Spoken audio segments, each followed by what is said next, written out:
Welcome to The Business Behind Your Business, the podcast where we delve into the financial strategies and insights that drive success for small and medium-sized business owners. I'm your host, Paul Sweeney, and in each episode we bring you expert guests who share practical advice, real-world experiences, and actionable tips to empower you on your business journey. Whether you're a seasoned entrepreneur or just starting out, get ready to uncover the secrets to success and gain valuable insights into the business behind your business.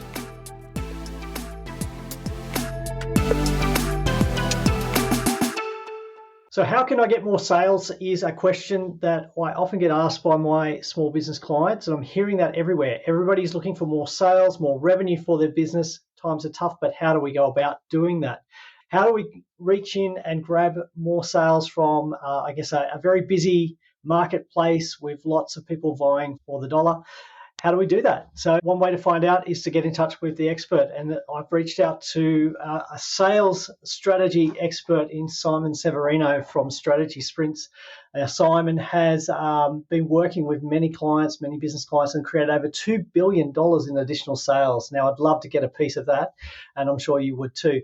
So Simon's been generous in coming on to the podcast to share some of his thoughts and strategy behind how we can get more repeatable sales. And we're going to be looking at this idea of how we can get repeatable sales. So what are the steps involved and how should we do it?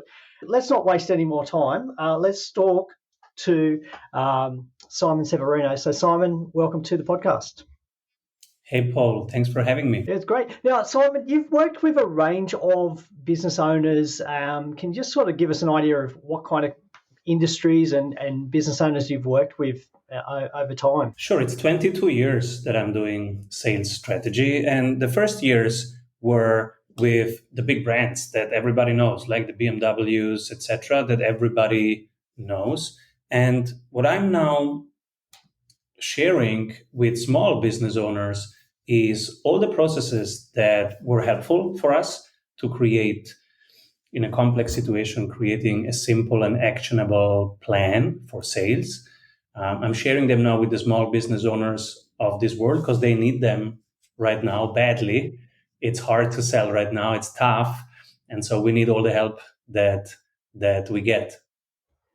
Absolutely. And look, it's great to hear that the methodology you've used with those larger companies, those well-known brands, is actually the same methodology that the small business owner can adopt. And it'd be great to hear more about how we can do that. So, look, you've obviously seen a need.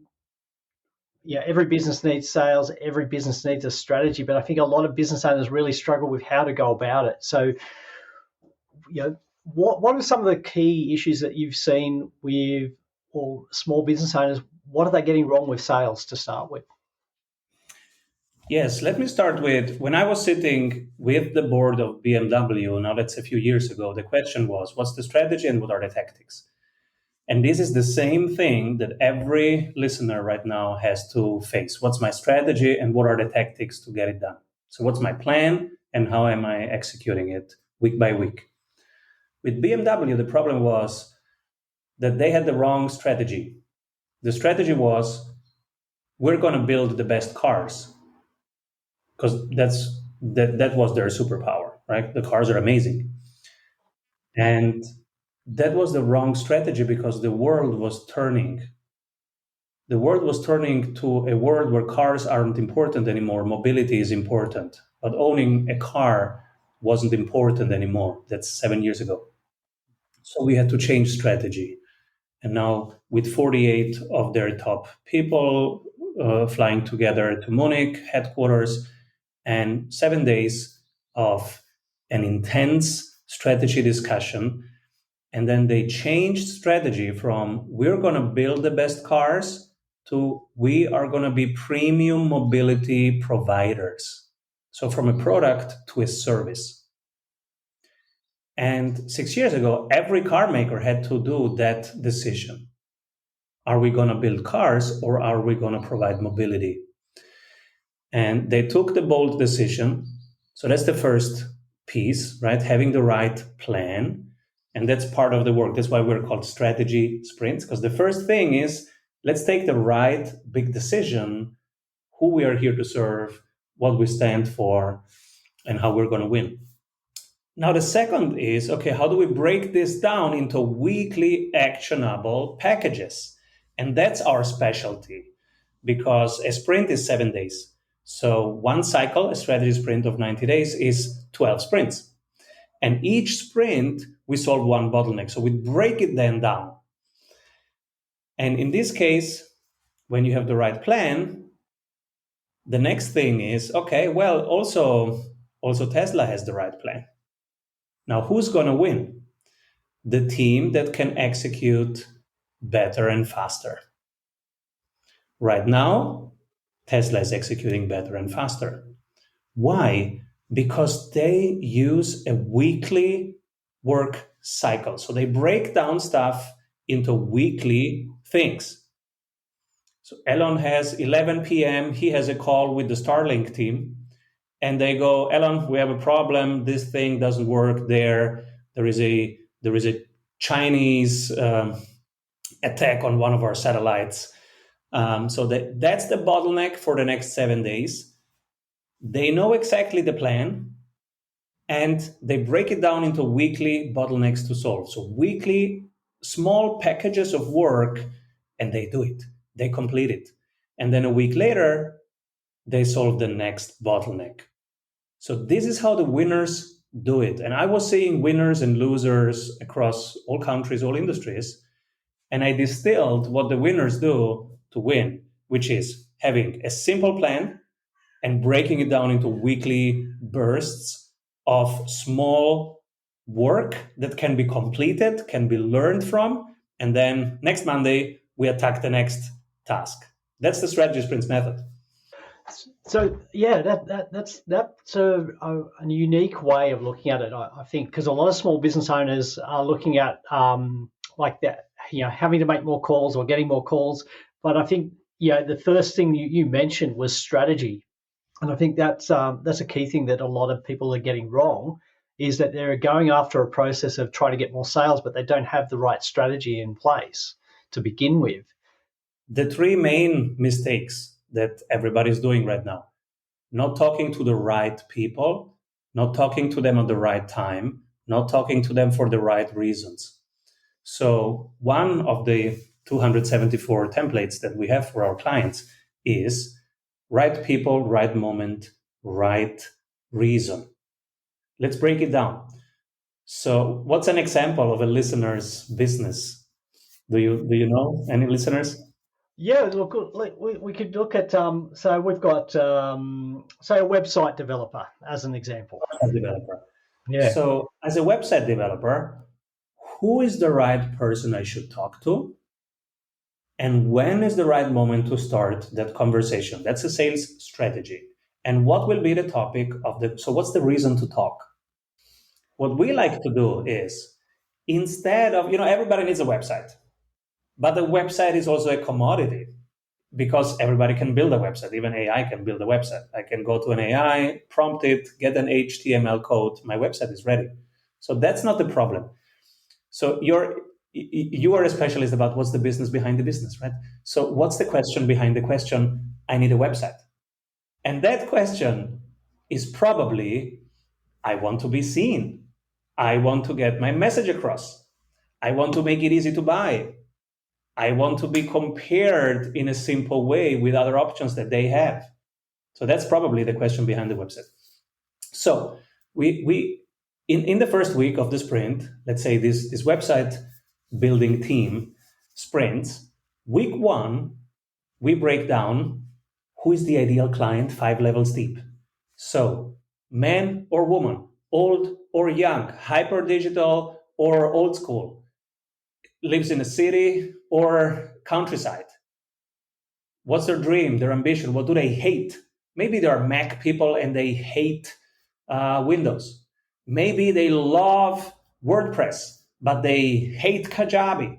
So you have to find out who's your ideal client. And then we have them make a dream list 100. So literally, now we go to LinkedIn with them and create a list of the 100 ideal clients. If I could work with these people, because we have defined them 5 levels deep, and also the opposite, so ideal client and anti-ideal client. So 5 levels deep, what makes them? I can show you an example here. On the left side, you see the 5 criteria that make an ideal client, blue. And on the red side, you see the anti-criteria. If one of these things happen, they are not getting a call with me. So as important as it is to select the ideal client, it is important to also select the wrong people. We are not going to waste their time or our time in a sales call because they are not our ideal clients. So first mistake that many small business owners do, they don't take time, an hour, to define their ideal client and to define who to kick out of the sales funnel. Because they think if I kick anybody out, I'm starving. It's not true. It's not true. I became, every year, I'm in business 22 years, but every year I became better at kicking out people. We're making more sales every year because we are getting clearer and clearer who we are here to serve, so we can go deeper now. Every 3 people that you kick out of your sales funnel, you create capacity for the right client to come in for the right reason. You can go much deeper. You create many more results. They become a shiny ambassador of your brand because they give you a video testimonial. We have like 60 video testimonials on our website, strategysprints.com, because we can go really deep with the right people. And so it's not about volume. It's about picking the right people, going really deep, making them so happy that they will bring 3 friends as your next clients. And it starts with defining the ideal client. Second part, define the anti-ideal client. Kick them out of your sales funnel. Don't spend much of your time with them because it's not the right time investment for them. Second piece, when is the right... So we have created the Dream List 100 and we help them put it only as a list of LinkedIn URLs, and we help them have it in a spreadsheet or in their CRM. Now, second week, we start defining when is the right moment to talk. Because now that the next mistake that many people do, talking to the right person at the wrong moment. So I'm calling Paul, hey, Paul, do you need better sales? But you are at the grocery store and you have 3 kids lamenting that they want bubblegum. That's the wrong moment to talk to Paul. But maybe you have just been onboarded as the new sales director of a manufacturing company. And energy costs are high, so you have a really hard job. And Google Alert just told me Paul has just taken this new role. If now I send you a message, Paul, congrats, you have now this new role, I will be here applauding your journey because it's not easy. And I'm curious how you're doing. Hugs from Vienna. Are you taking this LinkedIn message, this connection request, or do you find it creepy? 80% take it because it's the right moment. And then you can follow up, right? The next 2 weeks, we will comment on their posts. And then 2 weeks later, we're going to call them. They will know who we are. They know we are a fan. And they know we want to start a conversation for the right reason. I will send him something valuable about the energy costs in their industry. And now we have a reason to talk. Now we have the 3 things together. We are talking to the right people, at the right time, for the right reason. This is what most small business owners don't do, taking 1 hour per day to think about the business, to improve these things. This is what we call working on the business, on the sales processes, not just in them. Because instead of just calling more people at the wrong time, you could take out 1 hour of your week, do this exercise with a sprint coach. And now, even if you do half of the sales calls, but you are talking to the right people at the right time for the right reason. So what you've just gone through, that whole process, is completely the opposite of what I see the majority of small business owners doing. But the majority of small business owners that I talk to who are not doing what you've just said, are the ones that are complaining that they can't get sales, have got poor cash flow. They just have to take on any customer they can because they need them. So I think very clearly we get sales so wrong, and the process that you've just outlined, I think is, I think everybody just needs to take that time out and start looking at it and look at, well, who is my customer? We used to have a saying that any customer was a good customer as long as they paid the bill, but that's not necessarily the case. You can easily pick up the wrong customer. I've got a question for you, Simon, because you mentioned about getting rid of potential customers out of your sales funnel. Would you say that you should probably also review your existing customer base and perhaps remove some of those customers that are no longer the right customer for you? They will remove themselves when you get clarity about these three things, because now your messaging, your positioning will be super sharp. So if you go to our LinkedIn profile, Simon Severino, you will see that the banner already tells you who this is for. And if you are not that person, it says, are you serious about sales acceleration? So that's the first filter. And no, I'm not serious. I'm just looking around. Fine. You are wrong here. Go to a better movie. This movie is not your movie, right? This book is not your book. And then the next piece, some content pieces. Say, hey guys, here is a free guide, a free CEO guide to pricing power. You want to increase your pricing power. 80% of entrepreneurs don't want to increase their pricing power. They don't even know what it is, and they don't want to find out what it is. They are not my people. And then there is a few percent who say, oh, wait a moment, if I had a higher pricing power, I can charge more. If I can charge more, I am in control of my business. If I'm in control of my business, I can pick clients. If I can pick clients, I have more profitability. If I have more profitability, I have more cash flow. If I have more cash flow, I have more time for my kids, for my friends, for working out, for reading books. Yes, I'm clicking this. It's a free guide. Now, these are my people. This is an inbound process. In sales, you have outbound and inbound. Outbound, you have to start a conversation. Inbound, they jump on your calendar.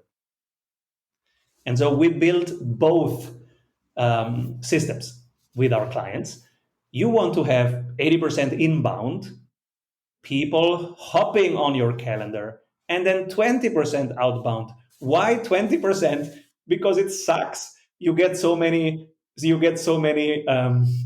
rejections. And it's hard to take rejections. I mean, you learn it. If you practice it enough, you learn it. But most people are not in the business of selling. So they don't have a thick skin and are able to stand up again quickly and move on to the next conversation.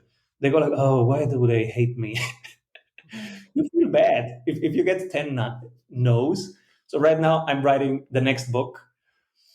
I sent 10 book proposals to the top 10 publishers. I got already 5 rejections. I don't feel great. I have to tell you, it doesn't feel great. And so sometimes I need a break before I send the next 5. So it's not great. That's why reduce the outbound sales amount that you need. Ideally, in a perfect month, you have 0 outbound and 100% inbound. So, for example, this month, I have 0 outbound, I have everything inbound. I wake up in the morning and I have people booked themselves on my calendar and I say, hello, who are you? How did you find us? How can I help? That's the best week. That's why inbound is more important. And I like to create inbound systems specifically over LinkedIn, because we're very good at it. We've specialized at that. It works really well for us and for our clients. But there are also YouTube and X as amazing channels that we like to use, and also email marketing, email newsletter, drip campaigns. So, inbound marketing, appeals to everybody really. Nobody likes rejections, and look, I can identify with the not wanting to do more after you've been rejected a few times, and I think that's the way a lot of small business owners are. And look, if you look at most small medium business owners, they didn't start their business to become a salesperson. They started it for another reason, and so they're not comfortable with that whole idea of having to go out and And yeah, that rejection really stings. So if you've got a good, not a good strategy, a great strategy, you've identified that, you've narrowed it down, and you've set up your funnel, your sales funnel, your marketing inbound really well, then the quality of the sales leads you're going to get and the quality of conversions, because they're already interested in what you do, that's going to be way improved, and a lot more fun. Yeah. So let's double click into this. Everybody says, yeah, I prefer inbound. But how many are posting everyday content on one platform, being it LinkedIn or YouTube or X? So I don't look anymore at what people say. I look at what people do. So when I say I prefer inbound, you can go to YouTube and see that I made 900 videos over the last 6 years. So I created content. That content became a book. The book got translated into Chinese, and now next year will be translated into Russian. So that became a certification. The certification is attracting new people. That created a community. The community is a paid program that is also creating more marketing, because members go around and talk about their mastermind and their community. But it started with showing up on YouTube. In these days where you have just 10 views, but still showing up every week, not giving up too early, being in service. And this is the part where most give up. And they think, oh, let me find a silver bullet, something that works automatically. And now 100 of proclaimed AI experts come to them and say, yeah, I can build you all scaled out automated systems. Guess what? There is no silver bullet. You have to create organic relevance first, and then you can scale that. Yes, you can scale that. We build automations for our clients. But you have to create the messaging that resonates, and nobody can do that for you. Then you can scale it. But you have to find what your people need and what they click and what they read and what they watch and for which reasons. That's your job.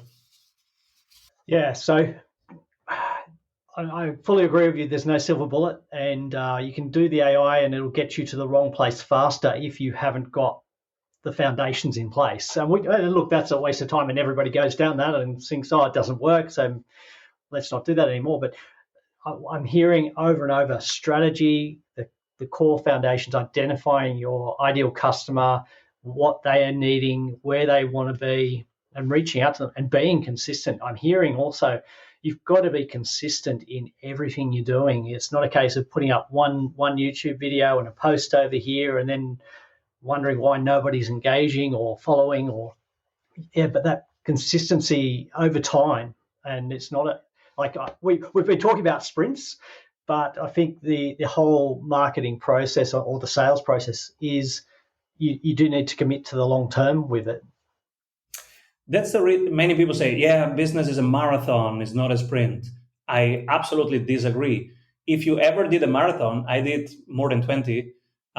If you ever did a marathon, you know that you get a heart attack. If that's your life, you get a heart attack. That's it. A marathon, after 4 hours, you have to stop.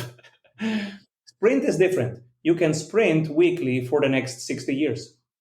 And actually, your heart gets stronger because it's a short, intense stimulus, and then you have recovery. In a marathon, there is no recovery. You don't stop in a marathon. But in a sprint, you stop. You do 200 meters, stop, recover. 200 meters, stop, recover.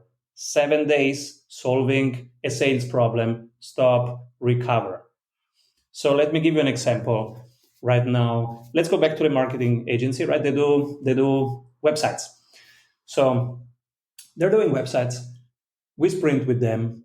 Week 1, we say, okay, guys, where's the bottleneck? We are attracting the wrong people into the funnel. Okay, week 1, ideal client. This is the exercise. Put 30 minutes into this. We'll aggregate it. And then we go to the website and change the messaging according. They do this for 3 days. It's Monday. Now they did it for 3 days. Wednesday, Thursday, quick check with the sprint coach. Coach, here it is. This is how the website looks like right now. Give me feedback. They get feedback. Now it's Friday. Teams comes together.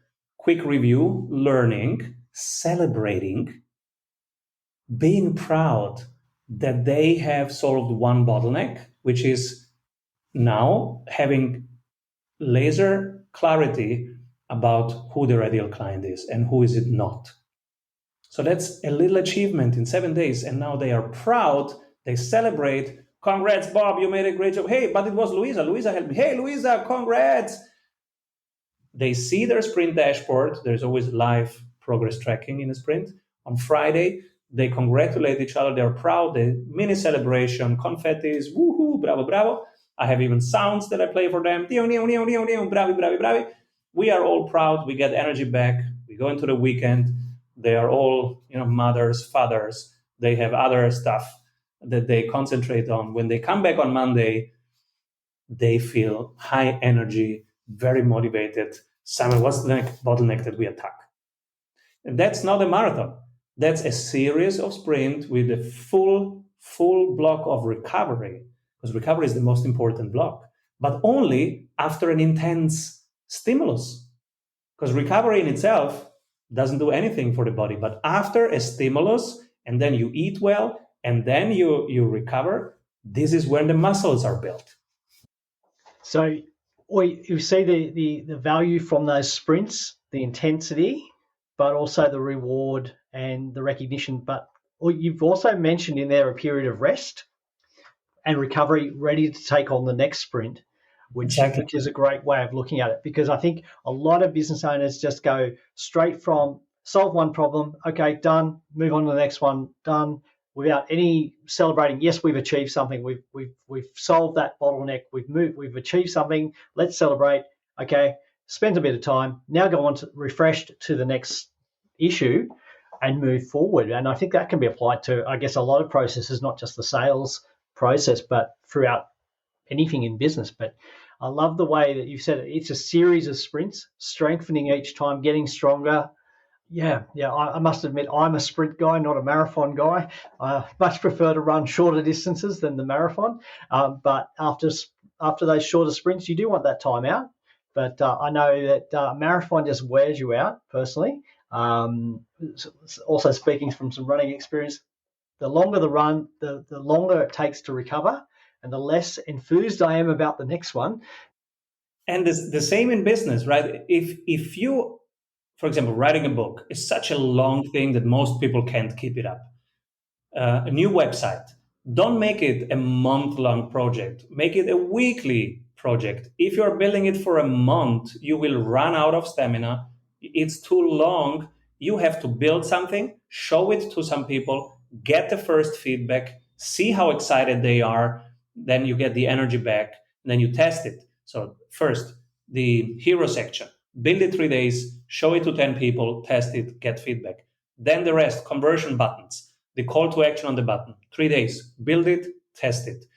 Then down there, the below section, okay, if they don't book a time with you, how are they going to stay in the loop? Subscribe to the newsletter. It's the third section. Build that, 3 days, test it, move on. Instead of 2 months, and then we will show, the website.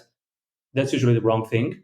And this is the projects that go wrong, have these long cycles, and good projects, they break it down, one part, 3 days, measurement, 7 day, learning from it for the next week.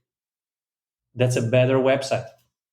Wow. Look, I love the way you've explained the whole purpose, just going from strategy to implementation, review, feedback, real-time feedback moving forward. And to be honest, I'm quite keen to actually pick up the copy of the book, Strategy Sprints, and get stuck into it myself. Simon, what's the best way for one of our listeners to actually get started in this process, either with you or on their own? What's the best way? So many of the tools that we discussed, they can be downloaded for free on strategysprints.com, and you download one or two of these tools, start implementing them. I guess that's the best for most listeners. Some of them, like you, they want to go even deeper. Grab the book on Amazon. It's called Strategy Sprints, 12 Ways to Accelerate Growth for an Agile Business by Simon Severino. You grab that, Kindle or paper, and you can implement many of these things. I have it here. It's my cookbook. When I go, oh, my marketing is not working. Which step did I skip? And I go back, chapter 1, marketing, chapter 2, sales, chapter 3, operations. And I find out, oh, Simon tried again to skip one step. Every time I try to skip one step, it doesn't work. So I go back to it. It's like yoga or Pilates or triathlon training. You have to do it every day. If you try to skip a little part, oh, let me skip the stretching part, you will pay the price later. And so this is how I use the book, the Strategy Sprints book. What it sounds like to me is that it's a working book, because I know a lot of people will get into the habit. They'll buy a resource and it'll sit there, and it looks great on the bookshelf. But I want to see the book that's dog-eared and used regularly, because it means you're actually involved in that process and you're working through it. You're actually committed to it, rather than just saying, that's a nice idea, I'll get to that, or somebody else can look at that. Yes, we looked at that. Get committed to it. Download from the website, so strategysprints.com. Get the book, Strategy Sprints, and follow Simon on LinkedIn and YouTube, and for more great tips. I feel like we've delved into it, but I feel like we've only really touched the surface of what can be achieved with sales. But what I've learned today, and I'm sure our listeners have also learned, is so much about the sales process and the absolute foundation of getting your strategy right at the core of the process, the beginning of the stage of developing your sales process. It is. That's why we meet every Monday in the 200K Club. So I have a mastermind that meets every Monday morning. That's the 200K Club, where we help each other set the focus for that week so that we win in sales, right? So we look at everybody looks at their pipeline and goes, what's real, what's next? And where do I need help? And then we help each other. Oh, I'm stuck with this deal. I'm not sure if they're going to buy. They said yes, but now they're ghosting me. How do I reactivate that conversation? And so we do pipeline coaching every Monday, because as you say, this is just the tip of the iceberg. But every day we actually have to go deep, create those valuable conversations, move them forward until they sign a contract. And that's an ongoing practice. We watch the tapes, literally, like the NBA players, because they share their sales recordings, and then I have a look at them and say, oh, look what you did here, minute 3. You say this, look at their body language, how they react. Try this next time. So we watch tape, and it's a regular practice. It's like a sales gym. So plenty of other steps involved in the process, plenty of other tips, but look, I think the key is get started today. Don't hold back. Get started. Go to strategysprints.com, get the downloads, buy the book, get in touch with Simon, and really start to ramp up your sales strategy and your sales efforts, because at the end of the day, every business needs more sales of the right kind with the right customers, delivering the right profits for your business. Have I missed anything there, Simon, in summing up? Or Thank you. We've covered so much ground, and thank you for showing up for your people so regularly. Thank you for doing it.